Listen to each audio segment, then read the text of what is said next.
asamfoni so anwumre nonsia na boy samro memu nsem bi de edite dedika apade ufo akunno krute de agungumem osemfo asem amana ye kroje eno na yabesi enkonwa enne anwumre ya ye betra se ne abo ache mako ede amamu ye kamsa obene mbosome de to so mako edu ebako fi champimienu ene aduonu ensia ne bosome miensam na yewe ententem so a www.owiatv.com sa enso na Owia TV official ewo TikTok Owia TV ewo Facebook sanso na Owia TV ewo YouTube bomode na follow na share na like na fo adwenche efa eto ase efa emayen ewo ehonomo ensme basum don hwe bakwi de edimu akutini animu no ebi enie Ghana mampanyi John Dramani Mama ene South Korea mampanyi ne me no kase wonmo kwa pam edo monsa agye nkrata biase Ghana mampanyi abedi achire Professor Nana Jenopoku Achimano wadi nkranhye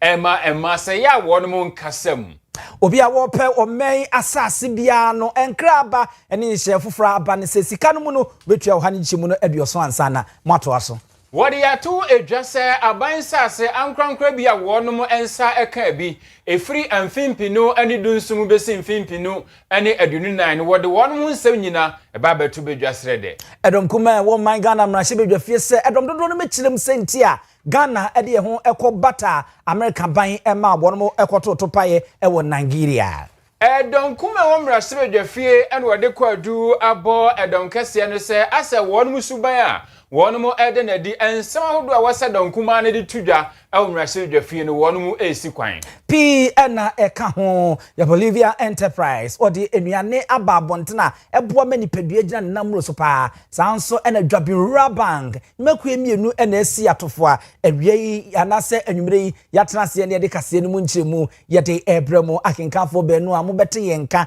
na mahwe yenye ene me Abusia penny Owusu Ediumi mene Nana Kwame Achiman Opambo Ententemu Kaseɛ no enchiremu Yadika de atomo nim dada se Ghana mampanyi John Dramani Mama etia ne nechi ama wode nani achem ewo South Korea memu a enkitanwo ni dwumadie bebre nafuanum ene wode asi wonma wo akodi nene de aba beto dwa na enkichiremu abeka Owia Kaseɛ ensa echiremu a Korea mampanyi ene Ghana mampanyi John Dramani Mama sanso na Lin Jinyun wonmo atrase amomu benu no akọ asomdwe apemu a wonmo agye atomu a woma sensan nkrata dwumadi a wonmo die ni ebi eye English kasem was maritime security climate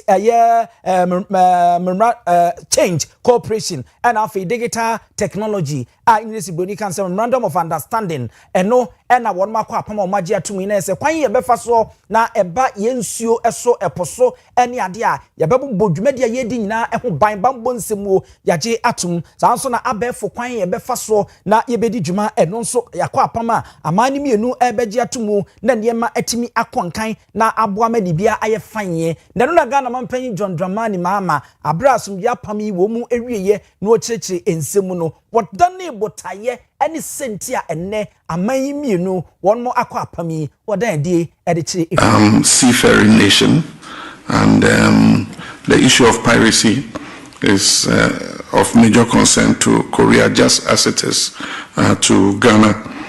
And so I'm happy that one of the memorandums we're going to sign is to do with maritime safety. The Gulf of Guinea is experiencing several incidences of piracy, and so we'll be happy to have a joint framework. We look forward to signing a visa waiver agreement with Korea for diplomatic passports and official passports. This will make it easier for exchanges between our two countries. John Dramani Mama kwanye befa so na aman mienu South Korea ene oman Ghana nkitanwudie ayonkofa eda yentem no betimi agina ne namro so pampe na ne ma akonkan no enu nti ne wo makwa apama hodoi Ghana mampanyi abedi achire Professor Nana Jenopoku Achiman ene wodi nkranhyesem akọ ede ama ema nyina se wonum enyina wona so pintin na afei akwanya bi a wonum ebenya na wonhwe na wonfamwa se de be ya ema empuntuo ebi betumi aka omai Ghana ena afei ewiase afa na nyina wode sa ensemi tudwa na ye ewiase amansan mu ena ahodo binum a yayi ade asiwa ye de ekai ema mekire International Women's Day eno eho da ubo ena na wonum ehye eho fa kase enedue na namso a Ghana mampanyi abedi akire Professor Nana Jane Opoku ajumade sa ensemi eto ema enim nana wo kasa ewodwumadie no ase asemti a wonum ede atoso ewopoto kasa mu no and was say from commitment to action promoting equity for every woman in the workplace na say ekwe betimi afaso ama wonum anya ahofama wonum atu wo ho asiwo na afi perepere betimi ada ne ho adi emiam ya hodo titiri ni nyuma ema wonum ewemu ebie eno na wo kire say ya na yetaka kasa bi say lonely at the top ti say de obi ede ebo no nyuma sake wase enikwa say ekoba ne sade benti ena wase wonko a okokotena soro na wudi ye da bi enikwa say ekoba ne sa say o kwa na waso obi nsa na woni say nipa ko na tumi anante abom kama na aboa amwatumi akọ akire anunti wo fasa akwanye so ahye mankran se wonu mo wo ho so wonu mo nyire wo ho esanse emanso ebetumi aye ensembia Professor Nana Jane Opoku ajimamampani abedi akire wodi tudwa enie. So let us not be satisfied with little. Let us push further. And I believe that we'll be making more progress, not only for ourselves, for our daughters, the younger women. Let us learn to embrace them. Let us learn to mentor, not compulsory by force, but this is important. And when you think that, oh, it's lonely at the top, why is it lonely at the top? Because you are the only one. What are you doing to bring others along with you? That should be our charge. What are we doing to bring others along? That way it will not be so lonely. Commitment to action, promoting equity for every woman in the workplace. I wanted to spend a bit of time on the workplace.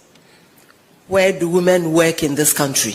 When we say the workplace, let's not only think of those of us in the offices with predictable schedules, salaries, benefits. The vast majority of our women don't have this. They are also in the workplace, in the markets. They are in the workplace, on the streets. They are in the workplace, in their homes. They also matter. In all of this, let us always be mindful that it can never be about us only. And when we have voices, let us use the voices in the interest of those who don't have the voices. I've never heard them go on strike because nobody will listen to them. And yet they have needs.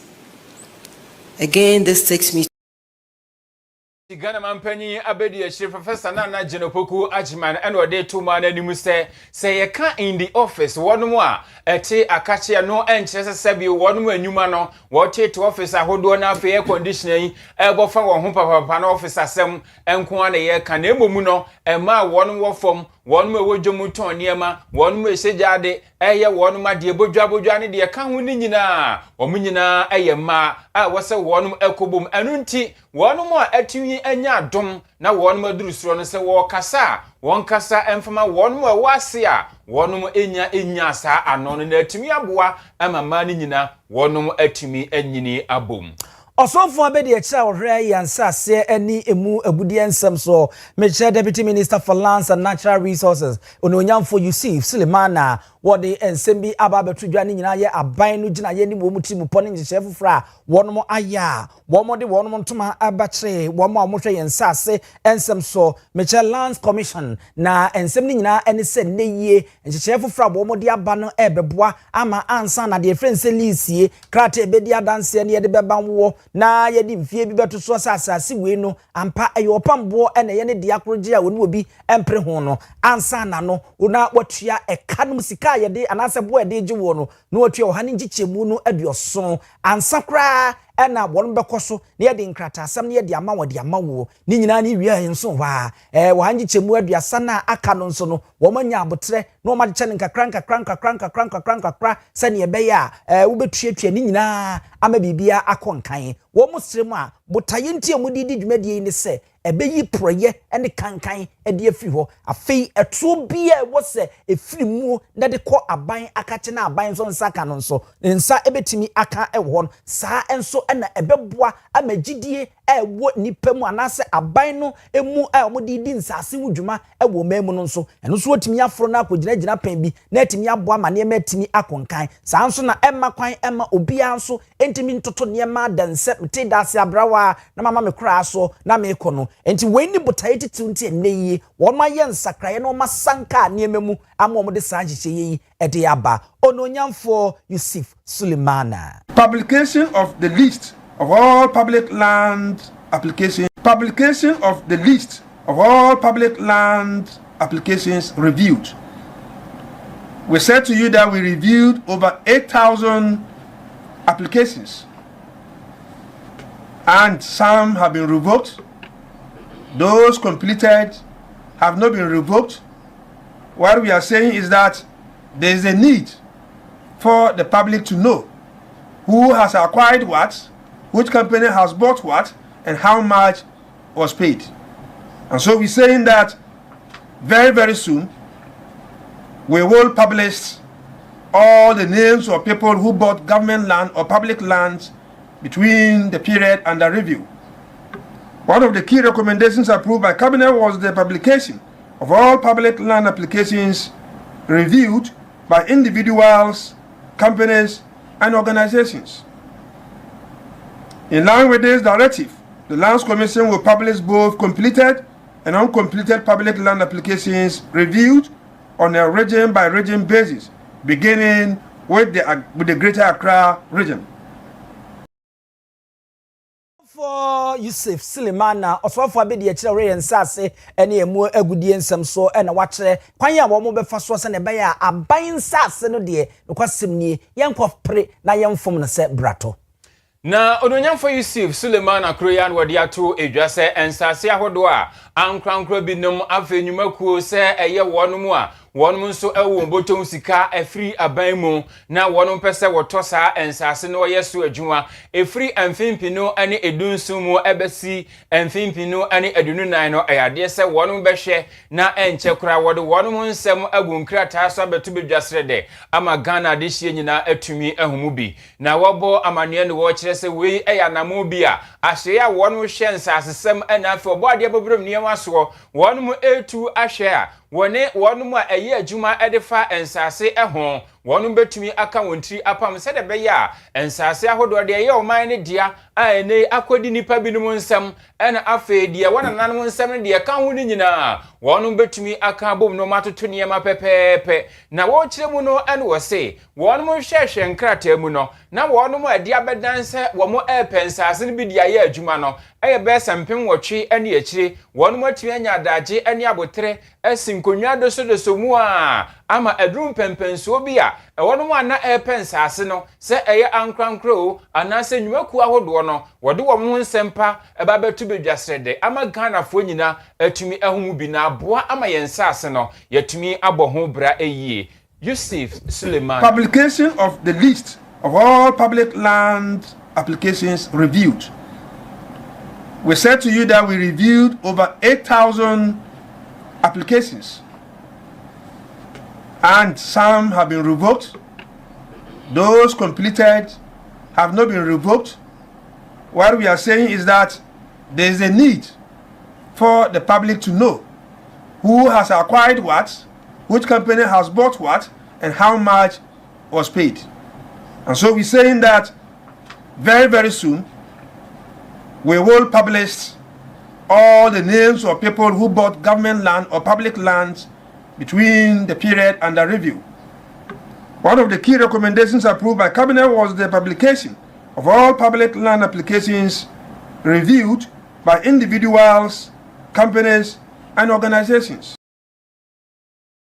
Nipa yɛtini ni yɛsɔfo abedi akyira wɔ no na hwe yɛnsase ɛna fo bɔde abobre woniema ɛso Yusuf Sulemana abusia wo mfinhyɛm pimbienu ni aduonu enum ne yebronya bosome ne retoso aduonu nsia ɛna ebeto dwa sɛ America ban no abomoden ama wɔn matotopaye ɛde kɔ Nigeria wɔn na wɔn botan ne sɛ wɔn pɛso topaye kodi wɔn nya ɛyɛ Islamic State a wɔn yɛ tutuafo domfie ku a wɔn ɛha adwen ɛwɔ Nigeria memu ni ebibi memu ene adea na ohwe se de omu asi etoto paye no ede koya Navy warship BGM 109 Tomahawk land attack missiles ye na won mo to ya wo mo ede koye enam no so ema edipa bebre na eto anananom ewo ensredo ewo mu na eno na akoye ake gbagba yese ai Ghana for crowd won mo ntoma abache eye America ban ano na wo mo di kasubom na won mo eboaye ema saa wo neyi ekoso ewo Nigeria memu ene nam sae no so amenne edom kuma ewo man Ghana mrahye bedwafie ononyamfo Samuel abuginapo afre edom dodo no na wode atu edwa se animanimu ya obehwe se yebebo moden na empanyimfo ani ntini atwetwe wo mo no durubum ebeba na wo maba bekiremu ensem na ekono no kurebe ne wom se Ghana ede wo ntoma ko bachire eye America man ema wo mu kodi eye oyeni ewo Nigeria. There are very important questions to be asked. Firstly, what is the framework within which the Ghanaian government collaborated with the United States of America? We are reliably informed and we are reliably guided by the former Minister of Defense, who is on my right-hand side here, that at no stage in the 8 years of the Akufo-Addo administration did the government of Ghana get into any agreement with the United States to have Ghana be used as a base for launching military attacks in other foreign countries. So at what stage and through what legal mechanism or framework did our government collaborate and agree with the government of the United States of America to unleash a military action and airstrikes against a terrorist organization in a foreign country, Nigeria? That is the first question. The second question, if the government of Ghana entered into any such agreement with the government of the United States of America, the dictates and tenets of our national constitution are express and clear that such agreements must necessarily elicit parliamentary approval. And so if there was any such agreement, why has the government as yet not tabled that agreement before the Parliament of Ghana for ratification or otherwise? Thirdly, what are the national security implications for our country with this kind of collaboration? Does Ghana become a target of ISIS? Does Ghana become a target for other terrorist organizations? What measures have been put in place in Ghana to ensure that our citizens are protected and our national security is safeguarded?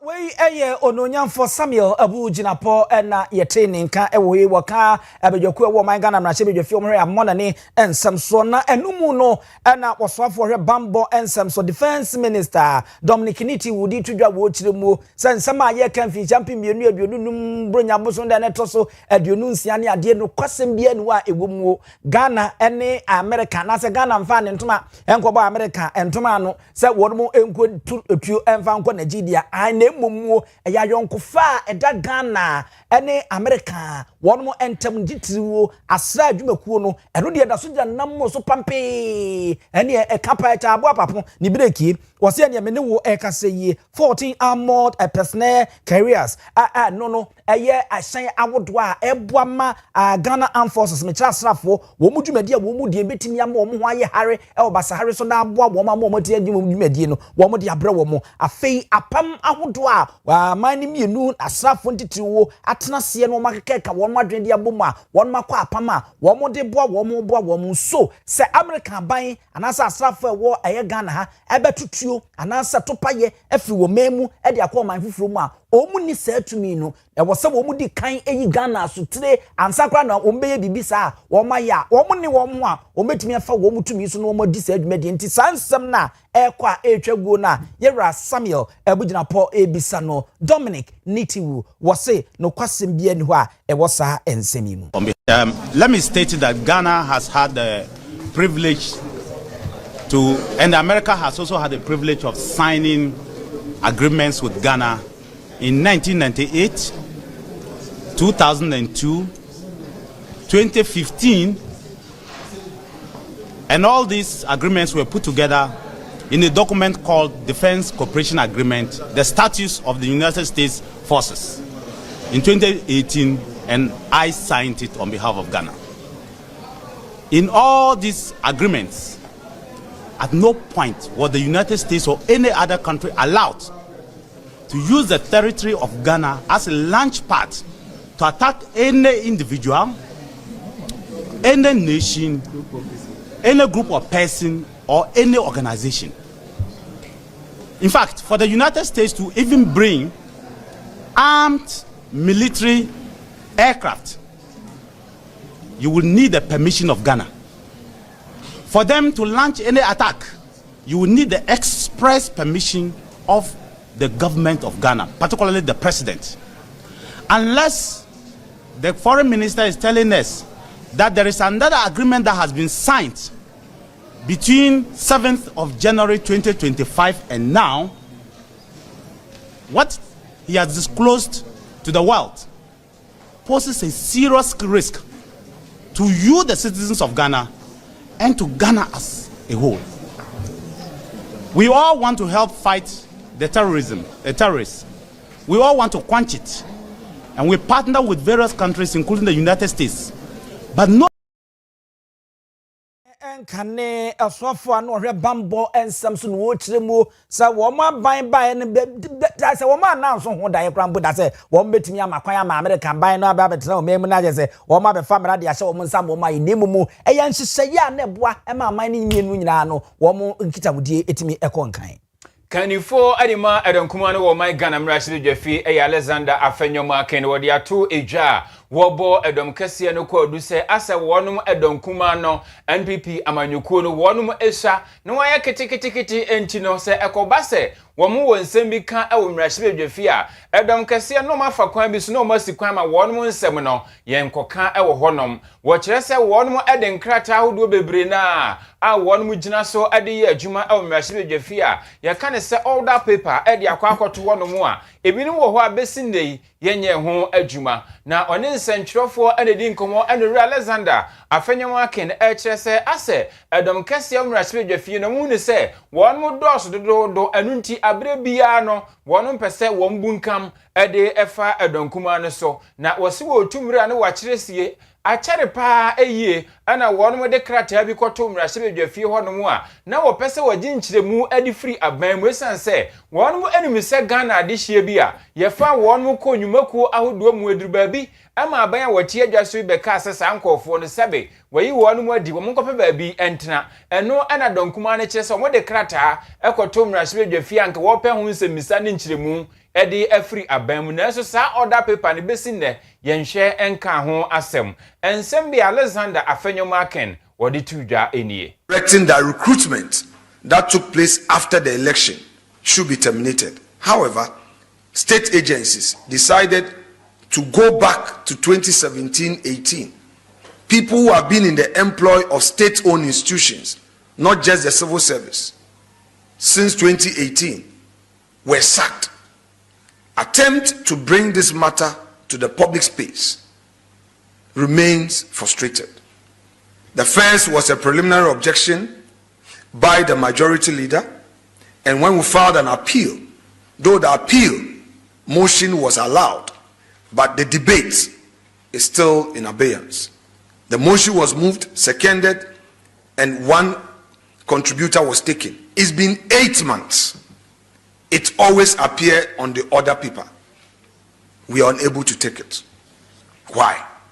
A motion was filed in good faith, in accordance with the rules, in respect of Bank of Ghana and the Gold Board. Since December, same was admitted and advertised on the order paper. We have been in session since we have resumed. This is our 6th week or so. Government businesses have found space, but the single business of the minority is yet to be taken. Ayo panyina wota edom kumana no my Ghana mrashbe dwefio sanso ye futu abato pesu aso mrashbe dwani owura Alexander Kwame na afanyoma ken wode sanse metudwa no akiri no na okọ edom kase no afamu a wonum nso akasa na wonum ekire se Alexander afanyoma ken nsemu a wode atudwa se ase wonum dom kase no obese wonum de omudom no ebunkam efa wonum edom kumana so no enti sa de biera da nemum no Roxen Nelson Dafia Mapo ewodom kese no afamu ene wode atudwa se wono de ochichiri kwadu ene ntansa na wode babo owura afanyoma ken no ase wono ankasa se kanifo ade madom kuma no ene wonye da djuma yenti a ama akoba ne sa Roxen Nelson Dafia Mapo. If you neglect your duty, it's not my duty to ensure that your private business is done. So you cannot fault the majority side for the pendency of your motion that is ably be moved by you and ably seconded. You can't fault me, you can't fault my leader, you can't fault the House. Because it's a private member's motion. And as a private person who sponsored the motion, it was your duty to ensure that the debates continues as it is. So as I speak, the motion, the debate continues as we capture it in the order paper. So it is duty to make sure that it's carried, and more particularly because he's also a member of the business committee. Business committee arranges business for the House. He's a prominent member, and that is why he ensures that every time, for every week, that motion is advertised.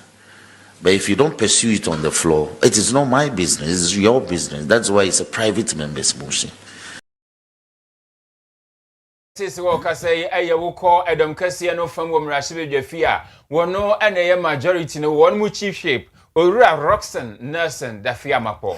Yadi atuma nim dadra se omen sika eye opepem aduosia enwotwe achipo enso 68.7 billion Ghana cedis panyimfo ni ntini agitwo bro Ghana abomoden amoma yehwehwemu ma papa na nhwemu ya wonmo eyewie ne ho nsam ababeto man Ghana mrache bedwafie enam so ama owura wono ya chameni abedi eche Bernard Ahiafo wono so abo eche de ama public account committee se wono so nko no mo nko trans no mo fo mani kutu abisi o mienu santemo enkonkohwem eno na nam so ama public account committee ekuo eba onyamfo kwasi konedu wode ababeto dwa se Ghana fo nko makoma ntom yam enwetwemu mapabia wose wo mo je agine wo mo nie sade saman ne tamfu nsuo no wo mbebo mode no maye obi e wose wo mo frɛ no wo mbɛfrɛ no de wose obeyi na no wo mbɛfrɛ na ma waba de wose wo mo bisa na kosa na wo nso eyi ano no ono nso wo mbɛbisa no no ayi ano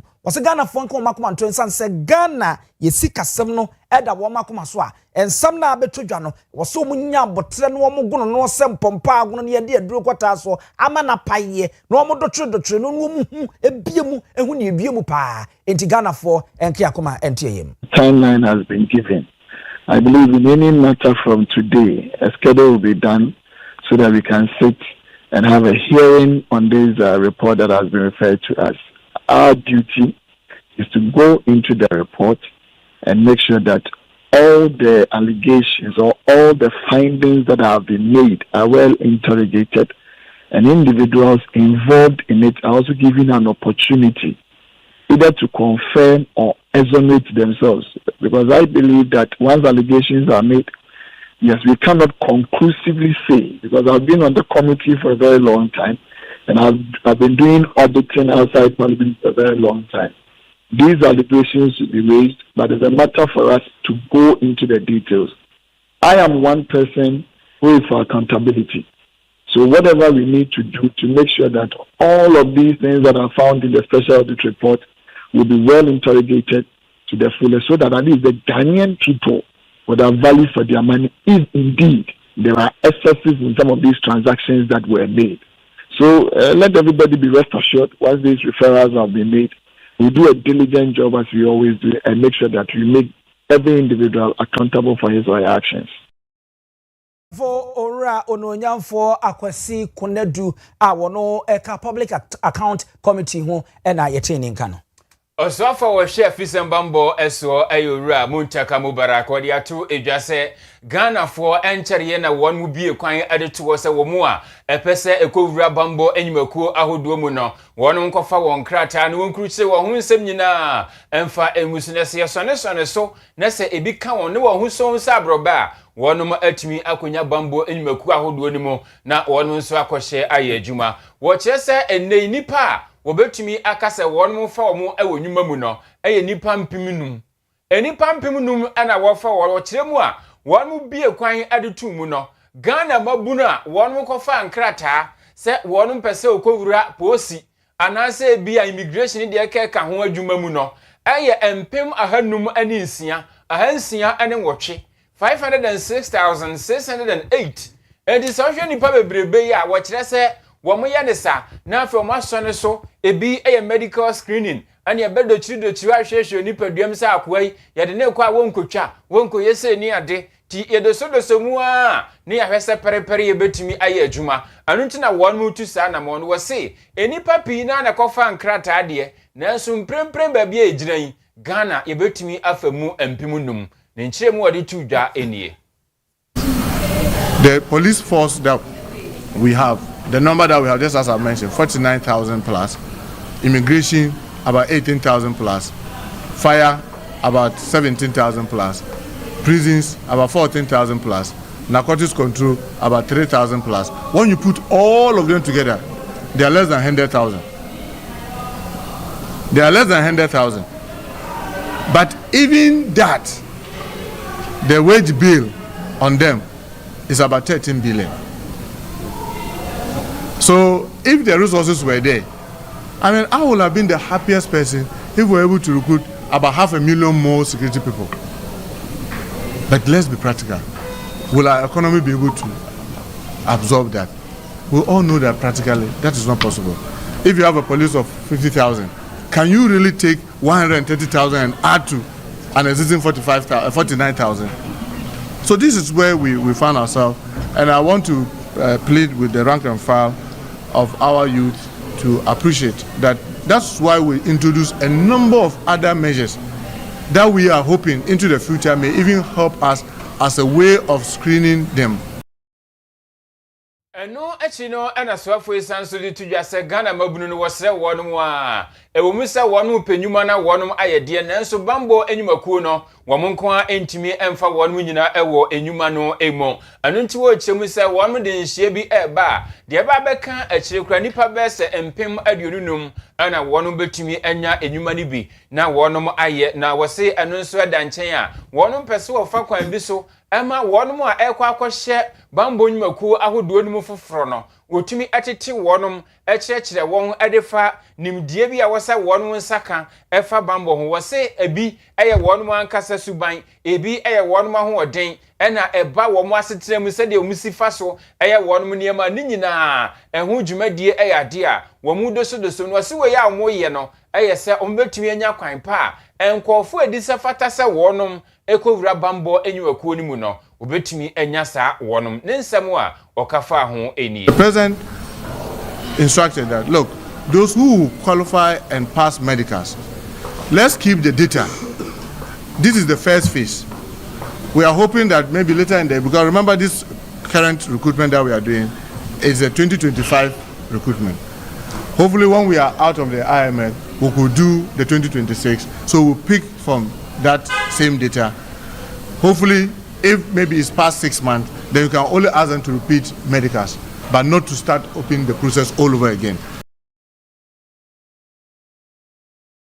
Owia Kaseɛ Owia Muntaka Mubarak ye omai swafo a wo hwe afisembambo eso wato so na wabo emaburu yi a won bogi twi age trada eni adwuma ye niska enso age wonum sika ansa na ombeto form si na wo munim nipa dodo ombefa wo na enso na won matwa won sa abe aguyi Watch a one was woman coma command to yam. A band with just a water, send a bayer where a battery when you're dear free international monitoring fan. I am a phone. Now you're trying free one fish, jumping me near the noon seeing one bessa as a Chinese subium, no more asa a fenny pa. Ghana man penny John Dramani Mama, Eddie at 2 when himself 1 ye, one ebedding kunimu, a war a ye medicasano, one with the woman crata, some more data no, ebeguo, na eba woman moma aquenya. The president instructed that, look, those who qualify and pass medicals, let's keep the data. This is the first phase.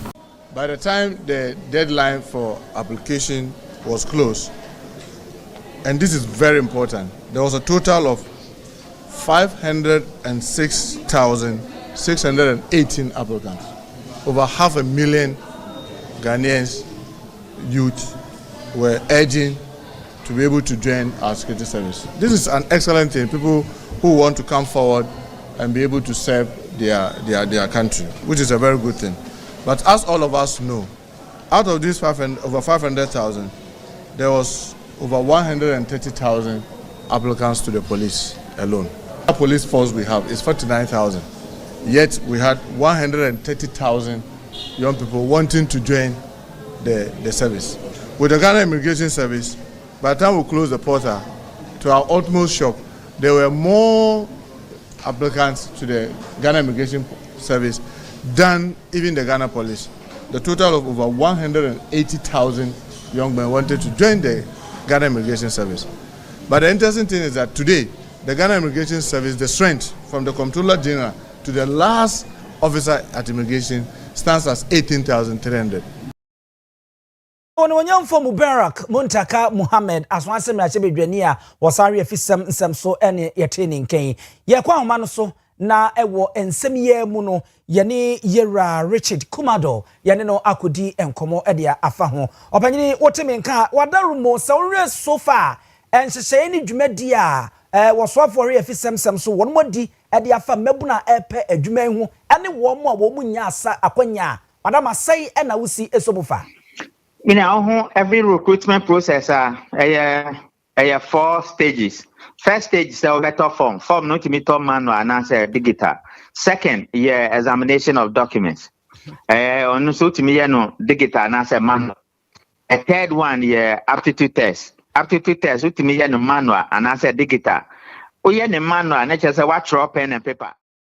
For transit or marking. But the digital, which is a computer-based test, ultimately was centralized place. Yet me can say mobile prep college, and I say prep hall. Now you set up computer labs. No be a transit no need. 2 people may not be answering the same question because some of the questions will bring a good computer. Now ultimately remote so with your phone and your laptop. What is important about digital platform is that we are not amount resource. No. Then the last stage is vetting. Vetting is 3 AIs. I back background checks. 2 interview. 3 medical. Ultimately at the same time, and I say one after the other. And so that is the standard procedure. The reason is when it comes to law enforcement agencies, they don't just pick people based on academic qualification. There are several things they look at before they pick people. So that is one. Digital platform guy now, Minister Kofa Bayano, almost need capacity to do background checks and also to do interview. The reason is in this country, there are only 2 agencies who does background checks for the state, the BNI and the police. And so why should the police do your work for you and pay you at the same time? It is not right. That is the thing. Okay. Then we should have to test no mucho one for results number and a red flag. It is also one of the reasons why there's too much trouble in the system. Because also me passy also my failing those are the things. Now Ocean Minister because what he's saying do not align to the aspirations and the expectations of the applicants and to Jaikasa and Kebebwa. Oh, okay. So we said the Debia na musi wakana say eba edwuma enwa kwatwe na mabrunya binyada mo kambrofu bi say a security threat unemployment here e kwan be na ebetimi afa so na emabuna. There are several ways of creating jobs. There are several ways of creating jobs. Politicians are far their ways about security recruitment, no more the year campaign, no more the year nyama be brave. And I create a problem now, That is why it's created a problem. If you know you take 5,000 people, why will you not give 1,002 to politicians and allow the police to recruit 1,002 people with specialized skills and allow them to flow to the 1,008 to almost political godfathers and godmothers? Now, other 1,000, almost a year, almost general knowledge. Any problem, yeah. Now say we need said the police are only supposed to recruit only 500 people. Meaning, with the kind of leadership of police we have today and the technical abilities they have, are you saying that police people cannot recruit 500 people? That they will need a third party? Now, security area where third party background checks are very, very important. Third party no mudi buy as digital platform guy no. And in a bien fire background checks, police fire before say or started manana. And now say Attorney General signed a data protection legal agreement with them before the data was handed over to them. And who is going to pay that agency? Is it the 200 guys in it now? Because 200 times 500,000, that's about 100 million. And now say agencies no will pay. No. No, meaning no. AI, aptitude test. Meaning there's nothing like AI. When I was joining the BNI, the 80s and the 90s, the true aptitude test, and I've just explained to you how aptitude test is done. Is it not? Aptitude test is called computer based. In the 80s, in the 90s, was something there like AI. So let's not bring that angle of AI. Somebody is trying to create problem, political problem. Because you can AI, then you are talking about manipulation and dotting. But we know you're computer based. That is the way it is done all over the world. It's computer based. And to Vienna results not pop up.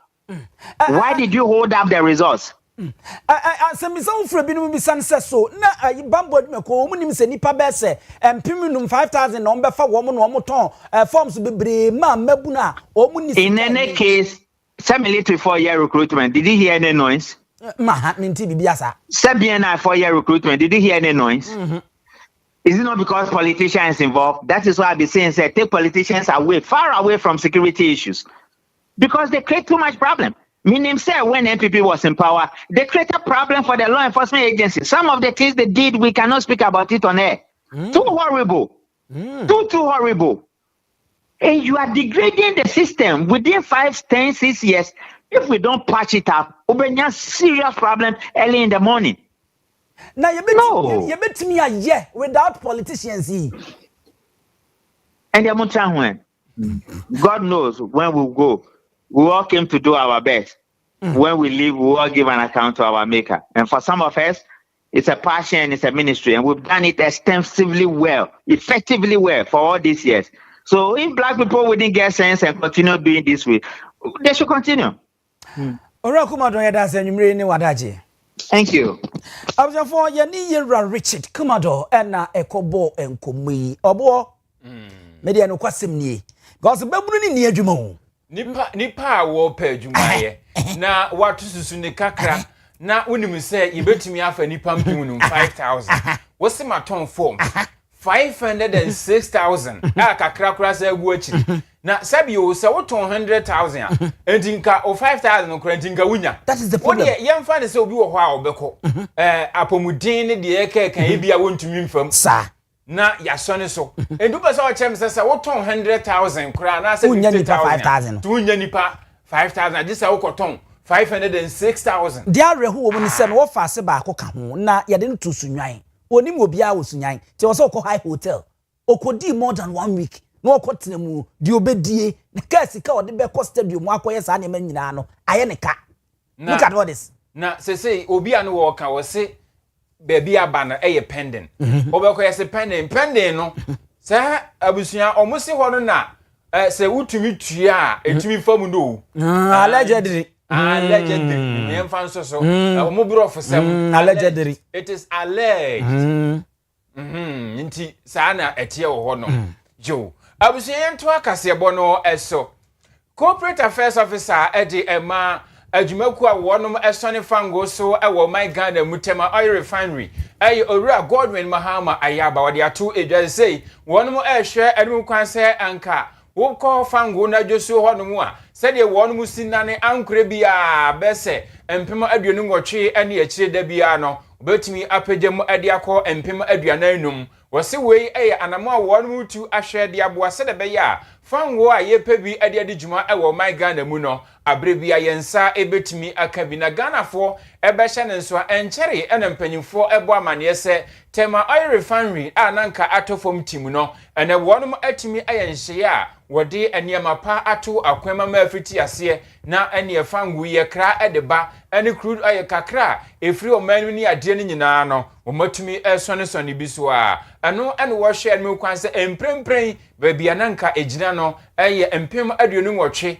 se ankure bia mutumi sone so da bia nanso mu pejam ade ko empem aduana anumu a eno ebetumi aboa asemi ho yeguso ehwese yensa ebeka owura Godwin Mahama Ayaba oni amansan edinkita ho edmatema oil refinery na yatumi akasa ewo ho na enamo a wonu atuba bi omufri ene ba bi omabeduru yensa kana watumi achechire mu Abusua yɛnto so na yɛmfa naseɛ ɛmfa ɛma Dwapin Rural Bank a wɔnom edwadie ani sikasɛm dwadie wɔnom abi mu yie pa yokuni ebu mu anyasɛm ketwa kra mesrɛ sɛ wo pɛ bank bi na ne adi sika ho dwa na ɛnɛma akɔnkan ye benya abotre de wobɛtena se ne wakyerɛ nɛma ani so a Dwapin Rural Bank bi hye duanan ba ko ni ɛne wo modina mu pampe sa bele aba kyesɛm fumso bia ma wo ho ne ade a ɛno nti wobɛtumi abɛyɛ shareholder na waba bɛka bank na partners no na nɛma etimi akonkan ede amawo income emfa so bebre na obenya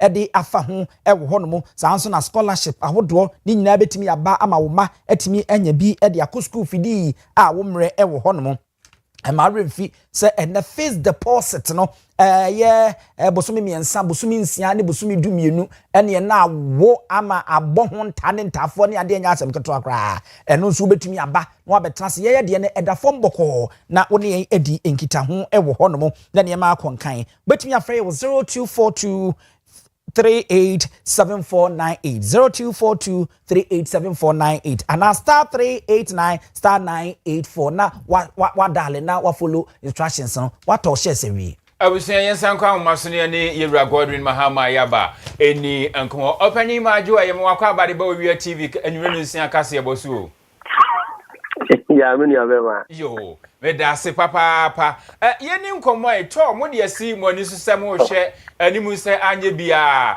Ghana hada bia mo betimi anane fango nim be se ankure no di free empem aduonu nwotwe ede akosi aduanan num ekwan be na mbefa so a mo betimi eduru sa mo botai eho me nua ma me entia na me motiefo ni na se de ina yenim no Tema Oil Refinery, they constructed here in the year 1958, you know. Now, the capacity is 28,000. But here, you know, expanded capacity no every 28,000 at the core 45,000. So all along, total capacity I in 45,000 before. Ebe dum pempen so na enye adwuma no na 45,000 and so enne a yasanse edwumadi ase no because infidie no ada ho ache ansa na ye franda ne dan ye niama anne ababe ye adwuma ma ye no yahye ase say ye refine 28,000 and so there is a new machine ye friend no furnace. So your furnace 1 and your furnace 61 currently no you use furnace 1 no and I connected the crude distillation unit. I do na furnace CDU no and on a airborne 28,000 but there is another furnace furnace 61 and no and I hear a weduma area the go ye adomna Adom yen ana abrewa eyi pumakwan mu a we be by the end of next month no the that furnace 61 I furnace F61 no the ba be ka the F1 no ho na ni na any crude distillation unit no aye adwumanti no na say de be ka ho a 45,000. The same furnace no And also be boa ma yetimi movie no from 45,000 to 60,000 in the medium term.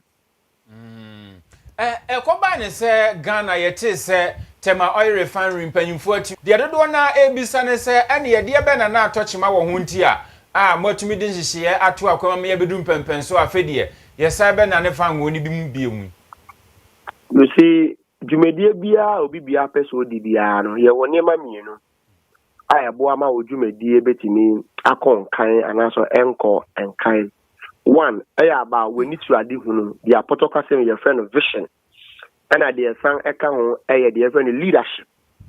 So I think for the past years now adi mienu ana refinery no elake was initially hunu any leadership and until I proud to the last election no emra parties mienu ni na eko airborne to us Ghana fon to abama won Baku SNP say on there. To eda the niso. Or ni study hunu emato. No 2015-2016 na to ye adwuma no. Osan mama to asan ye adwuma biom. Nyame ncha de ye ko abato ni wie ye no. Baku edi nkunim, sa baku no di nkunim no no na o share bo say oba o make sure say to be gina ni nine so. And then, that leadership and that vision, no, or say, I born opposition, no, and on make sure say, etimi aba, amamenuina, yedio, and home como. Two leadership issue near, or by a few year or power. In penny for Mabuana, my waiting me boo or mine. Or Shimua, who say, you are branch to be a friend, Edmond Combat, Esquire. Ofese ni nisu ade ehunu no sa branch ne na so de no bato obetimi aboa ma ni nisu ade ehunu no etimi abem amagana fu enya so emfa so nti opawo no na opawo ne deputy efe no Alhaji Mustafa Patalima Abubakar so ombra no bebo ne chi edom na adwuma no enkoso ampan so opawo no omobaaye omode osie aye oyo amanne to asanfane to mapa infra. So basically, previously it was an issue of lack of leadership and lack of vision. And na previously na to no eda ho ana said ya ade a udi ye adwuma enye yie. Eno ntina can it be 2-3 years ago nanka omo ton no $22 million. Ade ama ankra because no mo susu say to no udi ye bibia enye yie. Nanso and now, leadership aba in place. No, that same poor nanka 2-3 years ago, yet only $28 million. No, before the last quarter of last year, that same company let generate internally the FN IGF $21 million. So that should tell you that these two things were lacking. That is why now for the past years not all any one. Joe. Opani yedasi ye papa sen mre wajebre na oni ya trinkomo. Which made that one Jo, abusia ye corporate affairs officer at the Matema Oil Refinery, Godwin Mahama Ayaba, and the Kodisa and Komo yen free tour and semini na enfrieni enche and sanfofromo. Chairman want to me Owia Bernard and Tribosia kusine ni abrepa se NPP amanyuko no. Omamuni nyina won muntwaba emano no metitreni. No no ne betimi ayanhye pa ade aboa amatumi a NPP amanyuko no pe ewon fimpi no ane adunu nwotwe mu no won munsa atumi aka na ogusu a wobo entoa ade ne nsem eto omanfo anim na wakrukuru akrakra kopie mu ewo tamale ane adehye a won mu atifido mantamu akohye mu a won mu adi enko ane wo kyerese wasom ewo asante mantamu se opanyina wejetirani di ma NPP amanyuko na afedie won hu se ne ntaba no afu kwasoro yie papa a enei so mu de omamuni nyina titirani di bia ne hye ne nsa adwuma no obetumi aye enu nti so mo po obi a obema mo nsa aka tumi omo hwehwe ne dia ene na Owia Bernard Ntwibosi akoche ma wuntumi ene wo se wonom eboni chidom na ensem bia Owia Adam Mohammed Samba wogina mu a wode atudwa enie. Today is the day of my brother, the incoming national chairman of New Patriotic Party, Chairman Wuntumi.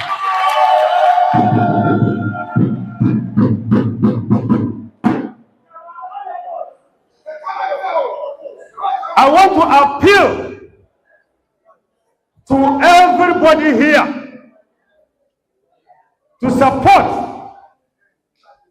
the party, to support the power for 2028. It's only one person who can be our national chairman and give us power for 2028. One year honorable chairman want to me.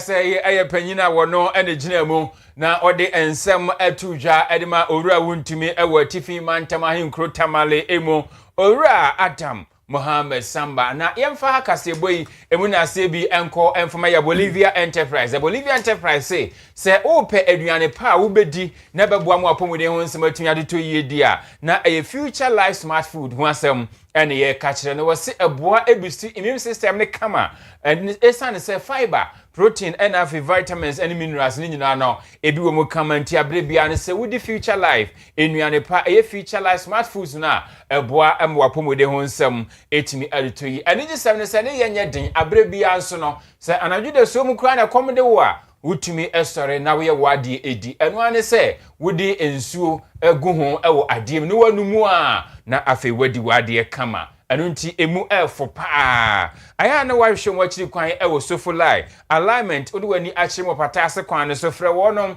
ewo 0242878090 and 0246010150 abujan yanto akase no so emfa emamo men yade ba ko edi enya pa keta hye proye ne kankan ti aban bia ba ya ne agire ye ni krogen e de hwe sade ye be ye niema besi akọ wo saa aban no keta hye ne proye ne kankan afemu meno kasei ekuo banu aka bomu amekuo imienu won ma ye nhwemu mapa wo mo de ababeto abonten Conrad Adenua Stifton Cas and womo etwom tia ye frɛ womo sanso na Ghana Institute of Management and Public Administration Jimpa ena womo yesa nhwemu a wono ede ye na ababa betodwa womo so womo atonidin say stock taking of Ghana's democracy na eno enenei ababa betodwa sa wo hanin chichemu no aduanan enan achipo enum 44.5% wono chiremu a ene John Dramani mama ene NDC amemu yimo no kwasem nie bonsamati kwatanta ni nyangopo ani mo fe keta hye pra ni kankan no wono mo bo modden pa e wone kon no mu a akono yi pa saa enso na wono mo echiremu a wanje chemu no edunan achipo enkono 14.9% wono mo so se ene womo de nagina pa bi a esu yiye na kropa a chese school no koya excellent watwa wapase amana abroso ewo honomo nanso ni nyina mu no Ghana fo guso a wono mo hwe animu sempanyimfo be kura wono mudie mu wo ma hye wo mo hoso no mo di wono hoso no mbemma niema mu ada ho fan ewo akontabuo mu na afei ama niema atimi akonkan ya nhwemu eno so abetodwa efa keta hyehye eho